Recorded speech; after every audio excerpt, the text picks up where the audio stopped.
those people pay attention to those skills in the corporate world, in sports, in every facet of your life. Be a likable person.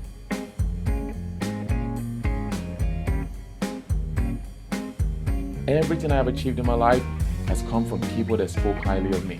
Consistency, showing up to practice sooner, stretching before everybody stretches. I wanted to be number one on everything. He's the one I'm going to punish. I'm coming for you. I'm coming for your neck. Without compromising my integrity, obviously. But I didn't just sit idle. There's no room to sit and just and bask in failure. It didn't work. So what? Big whoop. Turn around, do it all over again.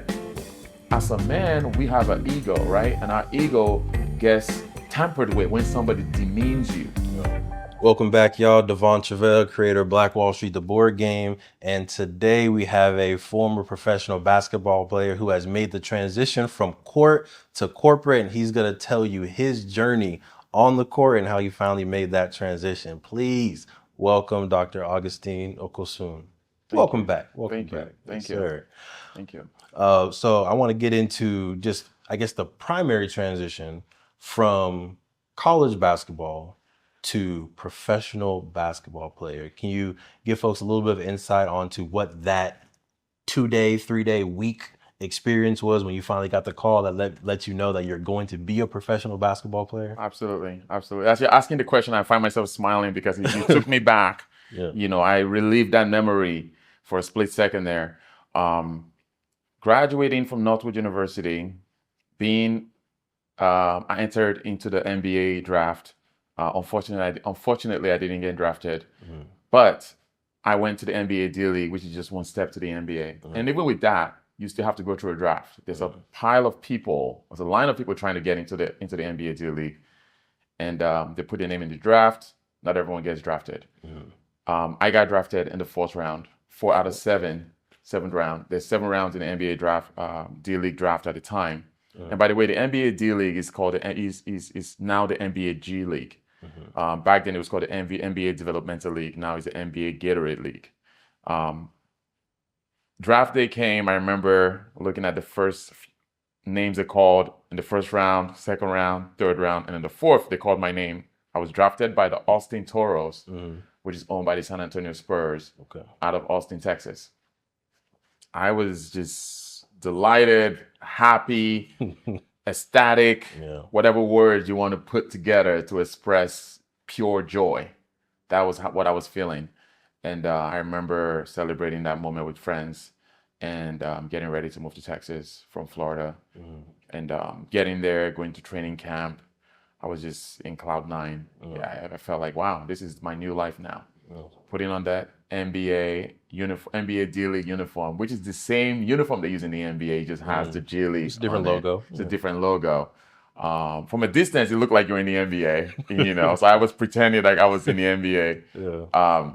At moments. It was a great experience. It really was. I remember the first 5 days was just a mind shift of you're no longer a college student athlete. You're now a professional. You have to carry yourself like that. You have to think like that. You have to up whatever you had done in college. You have to up it, right? And your consistency level has to be higher. Professional level has to be there, you know, and just be the best version. And especially, you're now a specialist. That's kind of how it started. You're now being a specialist of this field, right? So that was the mindset I took in. But I remember going to training camp, and I thought. Initially, when I got drafted, I called everybody that I knew. I was like, I'm going to the NBA D League. This is so cool. And then I get there, and they had 22 players there. They drafted who they wanted to draft, but they also brought other players that they were interested in. And we still had to fight for our position. How many were getting cut? So out of 22, they wanted 12. Wow. Yes. So the roster was 12. And I remember just like what I explained earlier about consistency, showing up to practice sooner, stretching before everybody stretches. I wanted to be number one on everything. And I found whenever I find somebody that is, and I still have to use that skill to today, but the skill is whenever I find somebody that is good at something, or the big man that they brought to the team that was from the NBA, and he was that guy and he was going to be the starter, I'm like, he is the one I'm gonna punish. I'm coming for you. I'm coming for your neck. Yeah. And every time I caught the ball, he blocked me a few times, but I went up to dunk it on him every time. When he got the ball, I did everything I can without fouling him to stop him. Yeah. That the coach was like, wow, this guy that doesn't really play so hard, he's going at it with you because he's like, the coach loved it. He loved the little thing, the little fire that I put in this guy. I dunked on him a few times and he was so mad. And it was like this rookie guy coming out of college dunking on the guy that played for the Cavaliers, but they brought him to the NBA D League at the time. And I made the team from defense, but just having that niche. Right. I was like, whoever this person is that they have a spotlight on, I'm going to make him look bad by stopping him, by scoring on him, by outplaying him, outrunning him, whatever we had to do. I was going to dominate this person. That was my mindset. And it worked out for me. I made the team. They cut a lot of guys. There was a guy that was about my height that came from Duke. They let him go. And I came from a smaller school and I made it. So where you come from does matter. Politics matter a lot in society. Not that, we can't be naive and act like those things do not matter as far as like where you came from, who knows you. But if you make yourself so valuable, it will be almost impossible for them to let you go. And if they do, better believe that they thought about it so hard before they let you go. So I made the team. I played there for a season with the Austin Toros. I was able to go to the San Antonio Spurs, games, meet their players there. We practiced at their facility many times while I was in season with the Spurs. The following year, I played for the Reno Bighorns, which is out here in the western part of the country. Then I played for the Bakersfield Jams, also in the NBA D League, and I played for the Los Angeles Defenders, which is the Lakers team. So I did that for a few years and decided to go to Europe to play there. But life as a professional was is very different compared to college. It's next level. I want to kind of talk about the difference between the development league here and the European league. But before that, we're talking about how mindset is just so important. Absolutely. So going back to even the time where you didn't get into the NBA league, but then you still had the mindset of, I'm not going to give up. I'm going to keep going. Right. Put my name back in for the D League. Can you talk about that period of time? I think sometimes people, they shoot their shot for the main goal, for the big dream, and they may miss that shot, and then they just give up. They stop shooting. Period. Right. But your mindset was, I'm gonna keep doing it. So can you talk about that moment? I think you just have to be resilient. Yeah. A lot of the resilience that I have came from my upbringing in Africa, came from some of the struggles that I went through in Africa. The poverty, right? And now coming to America and seeing a plethora of opportunities, why will I ever stop? Right? So to the kid that didn't grow up in Africa, that doesn't have those things embedded in them as I was, I would speak to that parent for the most part. Raise your kid to go through adversity and make it okay for them to go through adversity. Yeah. Without feeling like, oh, it's gonna be okay. It's not gonna kill them. Right? You can define danger, a dangerous situation, versus something that they're going through that is a hard time. There's a character level of building. There's something that is getting built in a kid that goes through adversity, that you're there for them. You put your arm around them, tell them it's going to be okay, but you let them go through it. It builds something in them. So when they get to a hard stop one day in life, when they get to where I was when I didn't get drafted in the NBA, they're used to things not working sometimes. And then we're still moving forward. Doing a little pivot. Just pivot. Yeah. Right? So teaching kids from 5, 6, 7, 8. I train kids today for fun because I love the game and I love to teach basketball. And that's one of the things I talk to them about. And I talk to the parents about. It is okay that your kid didn't train well today. It is okay that he didn't have a good training session today.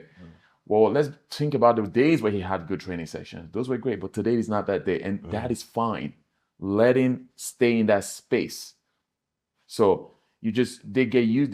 It's imperative to get used to things not working, to get used to things going sideways, being right of middle versus it being in the middle, or left of middle versus being in the middle. Of course, everybody wants things to be aligned and stay where you want them to be. but train kids to deal with adversity and be okay. That's good. Because in life, it's going to serve them later. That's what helped me, really. And even till today, there are many things that I've put my name on that I didn't get. There are jobs that I've applied for that I didn't get. Guess what I did? I applied for another job. I went back to the resume. I said, let me change something in the resume. Let me look what is not working. I tweaked things, I moved things around in the right way without compromising my integrity, obviously. But I didn't just sit idle. Right. There's no room to sit and just and bask in failure. It didn't work. So what? Big whoop. Turn around, do it all over again. Yeah. That's always been my mindset. And that's what I did with the NBA. When things didn't work with the NBA, I was like, okay, there's the D League. And it's a great opportunity. Go for it. Can you talk about what is the great opportunity of the D League? I think a lot of people always have the NBA in mind or the NFL in mind, but they don't know necessarily the structure of what it might be like to be in the developmental league. So I don't know if there's a practice schedule you can talk about, if there's salary ranges you feel comfortable talking about, absolutely. benefits you feel like, what can people expect if they do end up getting into the G League? The G League, yeah, no, absolutely. It was, now they pay those guys more, and I'm a little jealous because we didn't get enough money then. I used to joke, it wasn't a joke actually, because I looked at it statistically. A person working full-time in McDonald's made more money than I did playing in the NBA D League, which is now the G League. I used to work in McDonald's. Right. So if you worked full-time there, you made more money than I did every month playing in the NBA G League back then. And I didn't like that, but it was an opportunity for me to showcase my skill, knowing that the people at the next league, which is the NBA, where there's a great chance that they would see me performing excellently well in the G League than if I was in Europe. Gotcha. And it was in the United States. The NBA scouts come to the G League games. So the hope was still, I'm going to get into the NBA after working through the G League. Got it. So I didn't get in through the straight door. I wanted to come through the back door. Got it. And the G League was that back door. And there's so many success stories of people going to the NBA G League and excelling from there. They get a chance to get called up to the NBA. And what happens through the G League is basically now it's called the Gatorade League, but back then it was called the Developmental League. Why are they calling it developmental? It's to raise you up so that you can get to the NBA. That was the whole premise of the D League. And I think they didn't encourage it enough by giving enough money to people, because the drop from being an NBA player to a D League player is like a king versus a peasant. Wow. It wasn't even close.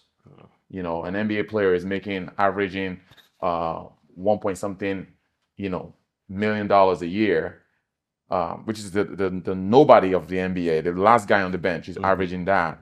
But a G League player makes less money than somebody that worked at McDonald's. Wow. That's a big drop. So do you know what that average looks like today? It is a lot better. A lot better. Okay. It's a lot better. I know the guys that are in the D League are making at least $6,000-$7,000 a month. Okay. At least more than McDonald's. Way more. More than Chick-fil-A. Yes. Okay. Yes. Significantly more. Okay. Yeah. And I think that's a testament to, the work that's been done in the NBA and the development that has happened over the years. I just wish it happened during my time. All right. Because it was frustrating for me then. I'm sure. You think that also comes with it turning from the D League to the G League and having Gatorade being the sponsor and having maybe some of that corporate money flowing through? Absolutely. I cannot say 100% that is so, because I don't know I don't have the data around it, but I can make an assumption that that probably played a big role in them getting those more benefits. Yeah. Cool. So last piece before we shift to the Euro League, what advice would you have for folks that are potentially looking to get into the G League? What should they be working on, skills, but also what type of financial mistakes did you see maybe from people back then or even today that you want people to be aware of? I would say the skill set to work on in being in the G League is based on the position that you play, right? So if you're one, you play the one position, which is a guard, or the two, which is a shooting guard, the three, which is a pure shooter, the four, which is a forward, and the five, which is a center. Be the best at whatever position you play. If you're a shooter, watch Steph Curry's workout. Look at how he sleeps, how he wakes up, what he eats, how he lifts weights. What does he lift? How does he lift? How does he practice his shooting when he's done all that and gets to the shot? Everything you need today is online. Yeah. I call it YouTube University. Go on there. You're going to find somebody that has that niche area that is your position. So I use Steph Curry as the GOAT, right? Of our time with like dribbling, shooting, and a high efficient level player. He's that guy. Yeah. If you're a center, Joel Embiid is there. You can watch all his moves. He's one of the purest center right now in the NBA. Jokic is another guy that's very fundamentally sound. When I was learning basketball, I watched Hakeem Olajuwon like a maniac every day. Studied him. Yeah. Studied him. If you watch my YouTube videos, a lot of the moves that I make are 100% Hakeem Olajuwon moves. Because I studied it. And I went to practice that day. I was like, if I get the ball here, I'm going to hook the guy here. I'm going to spin this way and I'm going to finish. And I tried it. I'm like, it actually works. And I did it again and again and again and again. It became my move. But stolen from Hakeem Olajuwon. So there's resources in the internet. Find that player that plays your position, study them, take their move, and be really good at it. So when you go to those daily camps, they have these camps that they have to select players before they go into the draft. That is what you're showcasing. You're showcasing your skills, but you're also showcasing that you can play within a team, the fabric of a team. Because there are guys that go there to just score. They're not looking for anybody, and coaches don't like that. Got it. So show your skill, but also make them see that you're able to play within a collective team. Being a good person, being a good leader, being a good athlete definitely helps. And sometimes you just need a little luck too. Yeah. Sometimes you just luck. It's just like, we like this guy. I like his face. And he happens to be an athlete. You like his face? Yeah. Some people are just drawn to certain people. It's like, wow, like there's a bunch of 6'6" guys that are 6 foot tall, and there's a bunch of 6'6" guys on that came to the camp. But this very particular person, he came in and said hello to me. He came in and engaged me. He didn't walk in slop like most athletes that kind of like look sloppy and just kind of walk away, and they don't have that interpersonal skills. Got it. Right? If you're that guy that's like a lot of 6'5", 6'6" guys came to the camp, but you stood out, odds are you were the guy that came in and said hello to people. You were the one that said, yeah, let me grab that for you. Are you okay? When the ball went past him, he didn't just like, it's not mine. He ran and grabbed it and threw it back to the coach.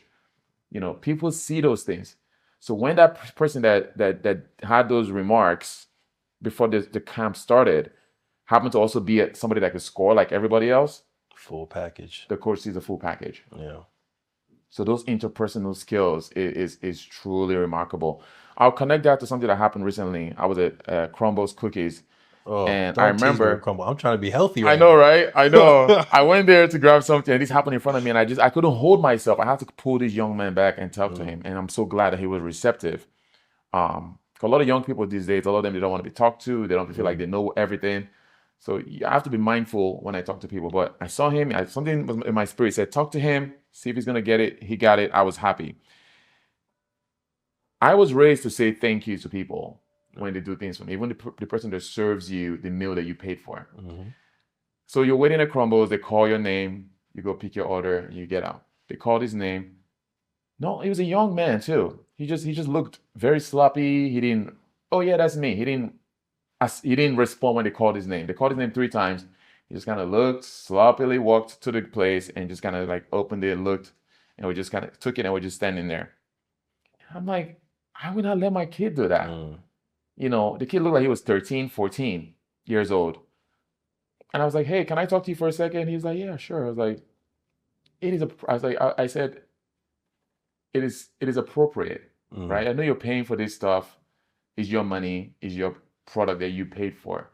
But it's going to serve you well in life when you say thank you to people when they give you things. You paid for it, I know. Right. This can go over your head, but I felt the need to have this conversation with you. Just try it going forward. Being a likable person helps you in every facet of your life. Every facet. Whether in sports or in the general world, people like you, they will open doors for you. To be a likable person, you have to be that person that has those small skills, They're small skills, but they're powerful. Like James. Oh yeah, I'm James. The person somebody speaks, you respond back to them.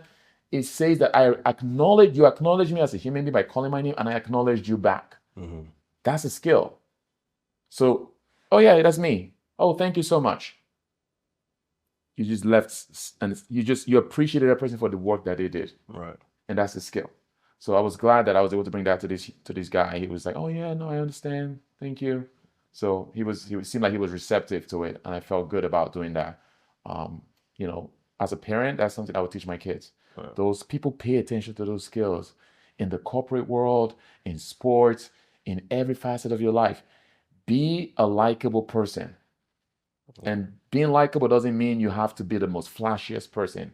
It's just having good mannerisms. Right. It will take you to places. People will open doors for you that you cannot imagine. So if that's another segment that I would do one day, and being able to teach younger people about those small life skills, the mannerism skills. They're saying, oh, thank you so much. Oh, my pleasure.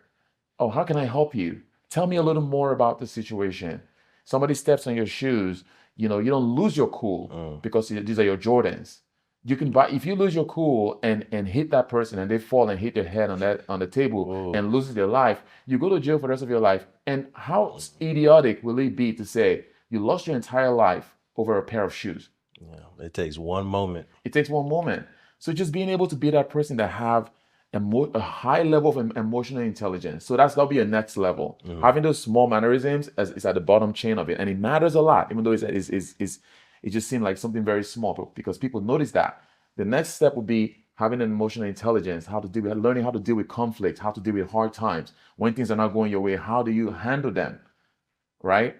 How to not escalate something that is small. Rather, you want to de-escalate it. You want to breathe. You want to think about your future. Think about how much you're going to lose when you make this decision. As a man, we have an ego, right? And our ego gets tampered with when somebody demeans you or does something that throws you off your game. But if you act on it, the price is too costly. Yeah. Even on the court. Especially on the court. If you act on it, the price is too costly. And I had to learn that as I got older. Being very competitive, somebody's saying something crazy, you want to act. No, breathe. Trust me, walk away from it. You will not understand how, if somebody played two scenarios for you, you going crazy, doing something that you didn't plan happened. You end up being in jail that night and being in jail for a long time, right? But let's just say that night, this is a scenario. They played out for you, going to the court as a basketball player, going to your job as an employee. All these things happen. You make a decision, you end up in jail. Or you go to the job as an athlete, or you go to the job as an employee. All these things happen, but you still get to go home and take your shower, drink your wine, watch your favorite show, be with your spouse, still have freedom. Yeah. All those things matters. Like the ego that was bruised, that made you want to act earlier, doesn't remember any of that when you're having all these things still in your life. Mm-hmm. But when you lose everything and you're sitting in jail, you look back at that ego and you go, man, it really wasn't worth it. No. But now it's too late. So teaching people how to get through situations. I've been through them. I've had people say things that are triggering to me, that made me want to act on. But I thought about my future. I thought about what I was going to lose. Mm-hmm. So I had to learn to tame that ego. I had to learn to breathe through them. I love Afrobeat. I put on my favorite Afrobeat music. What's your favorite Afrobeat music? It's a plethora of them. It's a plethora of them. It's so many different artists that I love. But I find something to give me that mind shift. Because as a man and someone that's very proud of who they are and their culture, somebody bringing you low with their words intentionally to get you to act. It's a hard thing. So we have to establish that it's a hard thing to have to deal with. But the cost of you acting has to be something that you think about. Yeah. And just making that shift in 10 minutes, that feeling goes away, but you still have your freedom. It's a powerful concept you're talking about as far as being able to project yourself and project your mind into the future and look at consequences. Yes. And then change what you're going to do in the present. But you can never go back. You can go. Yes. You can never go back. You can project forward and Right. make decisions based on what you think might happen, but you Right. can never, once you act, go back in time and undo those actions. Right. All right. So that was very right. So just emotional intelligence, being a skillful person in the small skills that I talked about, the emotional intelligence, how to deal with conflict, being a personable person, coming to a team, an organization, and you're liked. People would open doors for you. Yeah. I'm a testament of that. I'm a testament of that. Everything I've achieved in my life has come from people that spoke highly of me. And they didn't speak highly of me because they loved my face. They spoke highly of me because they saw me deal with a crazy situation in a respectable manner. Even in the ones where I had the right to flip out, it's like, this person did the worst thing to you. And I have every reason to go crazy, but I chose differently. I chose to act with high morals and high character, and it just opens doors for you, and your life is better for it. So again, we can have that segment where I talk to kids or younger people about decision making, peer pressure, emotional intelligence, having a high character, being a high character person. You put that together, and somebody that is disciplined and have structure in their life and knows how to work hard, that is a dangerous person. Yeah. They can become anything they want to be.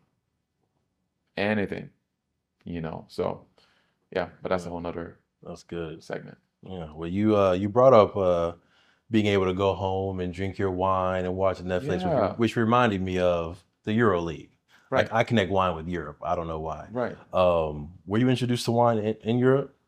No, actually in the U.S. In the U.S. Okay. Yeah. What's your favorite wine right now? I don't know. I don't really drink much. Okay. But if I had to drink wine, it would probably be red. Okay, nice red wine. Good for the heart, they say. Like a Cabernet, like a good, or I would say, I during my years of traveling, I was introduced to some really good wine. Chilean wine is really good. Really? Yeah, wine from Chile and wine from Argentina. Mm-hmm. They're very, very good. I got the really good Malbecs, nice red wine with Malbec steak. Malbec is yes. That's yes, good. Absolutely. I would go for a Malbec any day of the week. Yeah. For some Chile or Argentina, pour me a cup.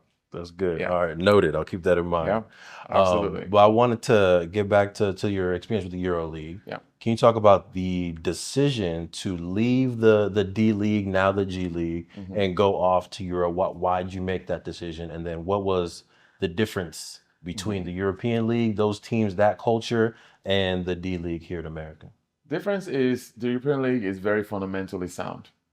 I wasn't a student of basketball till I played in Europe. Wow, really? Yeah, I played at the highest level. Played NCAA Division I, played in the NBA D League, and I didn't know much about basketball till I went to Europe. These guys that I would play with when I was in Europe, they were not as athletic as I was, but they knew exactly what to do to score. They were high-level players because from when they were 5 years old, they were doing so many skills. They had so many moves that they were taught that we were not taught. In America, we play more than we teach fundamentals. Got it. In Europe, they teach fundamentals all week long, sometimes even 2 weeks of just training, practice, and you play one game. So when you see the European player, he's very fundamentally sound. He might not jump as high as you do. He may not do all these things that we do in the United States as a black man that is very athletic. Right. But his longevity in the game will be higher than yours. His ability to not put so much pounding on his body because he's depending on skill. More skill, less physical ability. So imagine if you take a person now that has the physical ability and you make him as skilled as that guy. That would be an unbelievable combination to have. That's one of the things that I noticed. Going from the D League, I went to play for a team named San Josep in the city of Girona in Spain. Practice 3 times a day. I absolutely hated it. It's too much running around. And the next day, gym, weights, gym again, practice. Like, this is not good. It's a lot. I'm gonna break down. Yeah. I was making more money playing in Europe, which is better. Yeah. I was learning a lot of fundamentals, and it also exposed me that I was depending on my physical ability more than I was depending on skills. Because once those guys figured out you didn't have a jump shot, they just stand and give you space. If I shoot it, you should go 1 out of 8. That's good for them. Right. So I was forced to work on my jump shot. I was forced to work on my 2-point jump shot. I was forced to work on my 3-point jump shot. I was forced to not depend on driving all the time. But they know you drive and try to dunk every time. They're just stand in the paint and wait for you to take a charge. And they know how to take charges and act very well. All those things start going against you. And I was like, oh, I have to adapt now. I have to change. So I started working on my jump shot. If I shoot the ball 6 times, I have to make 4 out of 6, at least 5 out of 6. And I worked on it long enough where I became good at it. Prior to that, I wasn't good at shooting jump shots. And I was a high level player. Started working on threes. That's not my go-to, but if you leave me out there and I have the chance, I'll take it. If I shoot it 1 out of 5, if I shoot it 5 times, I should be able to make at least 3 or 4. And it's just my skill set improved. The way they pass, the series of passing drills that they would do, I'm like, why are we doing this stuff? It looks crazy. But in the game, when you actually use those skills, it works. Was your mindset when you went to the EuroLeague to still try to get drafted, or leaving the D League where you now just, I need to increase my income, become a better player, have a good lifestyle, but no longer looking to go back to the NBA? It's the former. It's the former. You were still shooting for the NBA. No, it would be the former, as in like going forward. Got it. Yeah. So the latter obviously would be like trying to go back to the first point, which is trying to like, oh, if I can go back to the NBA, let's do it. I mean, at the back of every athlete's mind, if the NBA calls, of course I'm going back. Right. Of course I'm dropping everything. I'm going right back to the NBA. It's the best league in the world. But once you go to Europe, the goal is to just have a great season, make good money. You're still a professional athlete. And that's a privilege that only a few people can enjoy. 6-7 months season, living in a beautiful part of Europe, having a great time, new culture, new food, you're making good money, you're doing what you love. I mean, I think it was a blissful time for me. How old are you in this stage? I was 22. 22. Yeah. I remember coming out of college, I was 19. The first 3 years, I was in the NBA D League. Like 22, 23, I was in Europe, played in Europe for a little bit. I wanted more money to help my family. There was more money in the Middle East. So I went to Qatar, played in Qatar, played in Dubai, which is the United Arab Emirates, played in Saudi Arabia, played in Bahrain. I played all around the Persian Gulf. And are these teams playing against each other, or are these independent leagues? These are independent leagues in each country. Got it. So, yeah, so I played in those leagues, and it was a great time. Came home. When I would come home in the summer, when the league is over there, the Dominican Republic League is a 3-month season league in the summer. So I would come home, relax for a month, go to the Dominican League, play for 3 months. So I was just making my money in these different leagues based on the time that they were operating, and take a few months after the Dominican League, then EuroLeague starts all over again. If I was going back to Europe, I would do that, or go back to Asia or Middle East. If I knew it, I traveled around like 30-something countries around the world. Wow.